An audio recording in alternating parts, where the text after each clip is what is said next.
সমুদ্রের পানি লোনা হওয়ায় আমরা তো কোথাও সমুদ্রের পানিতে গোসল করাও যায় না। এটাই হচ্ছে আমাদের সেই পুকুর, আমরা যেখানে গোসল করি। চলেন আজকে আপনাদেরকে দেখাবো আমরা যে জায়গায় গোসল করি। এই যে পিছনে সমুদ্র, এই সমুদ্র রাইখা আবার এই পুকুরে গোসল করতে হয়। মানে কি বলবো, সমুদ্রের পানি তো লোনা, আর এই লোনা পানিতে তো গোসল করা যায় না। আর রাস্তার মধ্যে যেই রৌদ্র, প্রায় ধরেন আমরা যেই জায়গায় আছি এই জায়গায় মনে করেন যে সমুদ্রের পানি লোনা হওয়ায় আমরা তো কোথাও সমুদ্রের পানিতে গোসল করাও যায় না। আর এখানে যদি ওয়াশরুমে গোসল করি তাহলে সব পানি লোনা। বিশেষ করে আশেপাশে পুকুর যদি থাকেন তাও অনেক দূরে, প্রায় এখান থেকে 10 মিনিট হাঁটতে হয়।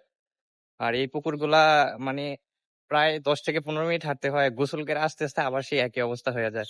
দেখা যায় যে সমুদ্রের পানি মানে এত পরিমাণে লোনা, আমরা মানে এখানে খাওয়া তো দূরের কথা, গোসলও করা যায় না। এজন্য প্রায় 10 মিনিটের বেশি হাইটা তারপর গোসল করতে হয় পুকুরে গিয়ে।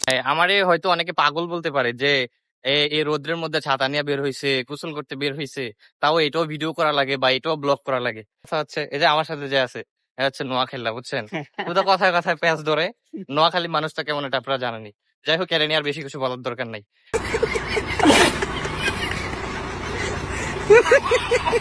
আপনারা হয়তো বলতে পারেন বা অনেকে বলতে পারে, বিশেষ করে যারা ছোট ইউজার আছে, যেমন ধরেন আমরা নতুন পেজ খুলছি, এই পেজের মধ্যে অনেকে বলতে পারেন যে এত ছোট পেজ দিয়ে কি করবি, ভাইরাল হতে পারবি কিনা বা কি আসল বিষয়।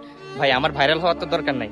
আমার কথা হচ্ছে যে আমি একটা প্রফেশনে আছি, সেই প্রফেশনের পাশাপাশি আমার ভিডিও করতে ভালো লাগে, এটা আমার শখ। তাই আমি ভিডিও করা স্টার্ট করছি। সেই ক্ষেত্রে আমার যতজন ফ্যান্স ফলোয়ার আছেন, আমি ফ্যান্স ফলোয়ার বলবো না, হয়তো ধরেন আমার পেজে 30টা ফলোয়ার, তো 30টা আমি ফলোয়ার বলবো না। ফলোয়ার কারা বলে ভাই? ধরেন যাদের মিলিয়ন মিলিয়ন ফলোয়ার, তো তারা হয়তো একটা সময় সেলিব্রিটি হয়ে গেলে তারা ফলোয়ার বলে। তা আমার ধরেন 30 থেকে 40 জন এখানে আমাকে ফলো করছে, তো তাদেরকে আমি ফলোয়ার বলবো না, তারা হচ্ছে আমার ভাই ব্রাদার। এখন আপনারা যদি 30 জন আমার ভিডিওটা দেখেন, 30টা লাইক করেন, তো সেই ক্ষেত্রে এটা আমার জন্য অনেক প্রাপ্তি। আর মূল কথা হচ্ছে, পাছে লোকে কিছু বলে একটা কথা থাকবে, যদি চেষ্টা করেন আপনি ইনশাল্লাহ একদিন না একদিন আপনার লক্ষ্যে পৌঁছাতে পারবেন। আমি যেটা মনে করবো, অডিয়েন্সরা যদি পাশে থাকে, দর্শকরা পাশে থাকলে ইনশাল্লাহ যারা বর্তমানে কন্টেন্ট ক্রিয়েটার আছে বা ধরেন যারা সোশ্যাল মিডিয়া ভিডিও আপলোড করে, সো কন্টেন্ট যারা তৈরি করে, সো তাদেরকে উপরে তুলতে চাইলে একমাত্রই পারে শুধু দর্শকরা। পুকুরের কাছাকাছি মোটামুটি প্রায় চলে আসছি। আর আমরা দেখেন, প্রায় আপনাদের যদি রাস্তাটা দেখাই, দেখেন এই যে এই সামনে হচ্ছে পুকুর, আর এই যে দেখেন প্রায় অনেক রাস্তা। আমি যদি জুম করে দেখাই আপনাদেরকে, দেখেন মানে রাস্তা অনেক, প্রায় প্রায় 10 মিনিটের উপরে হচ্ছে আমরা হাইটে আসছি এই জায়গায়। সামনেই হচ্ছে আমাদের পুকুর, মানে যেখানে আমরা গোসল করি। আমার পাশে হচ্ছে এগুলো হচ্ছে বিভিন্ন হচ্ছে কোম্পানি শিপের, পিছনে যা দেখতেছেন।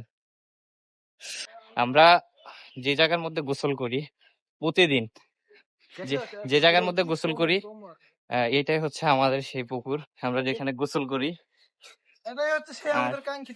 আর এই যে এই জায়গায় আমরা গোসল করি। নামি চল ভাই, আল্লাহ ভরসা।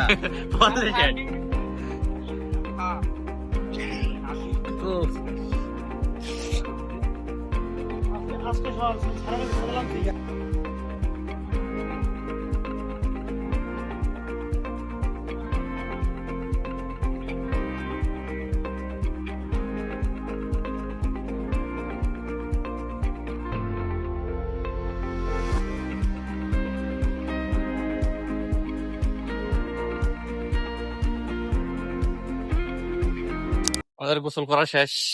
কিছু কইবেন? কিছু কইবেন? নেন, বলেন বলেন বলেন আপনি। বলছি, দেখেন রোদে সবগুলা মাথার মধ্যে গামছা দিয়ে রাখছে, এই যে তৈলা দিয়ে রাখছে, আমরা পর্দা, হ্যাঁ মাথার মধ্যে গামছা দিয়ে রাখছে। আমরা রোদের কারণে, আর আমি তো ছাতা। আমরা দিয়েছি পর্দাশীল পুরুষ। ওরে বাবা, পর্দাশীল। হ্যাঁ, পুরুষের পর্দা করতে হবে। পুরুষের কি করতে হবে? পর্দা করতে হবে।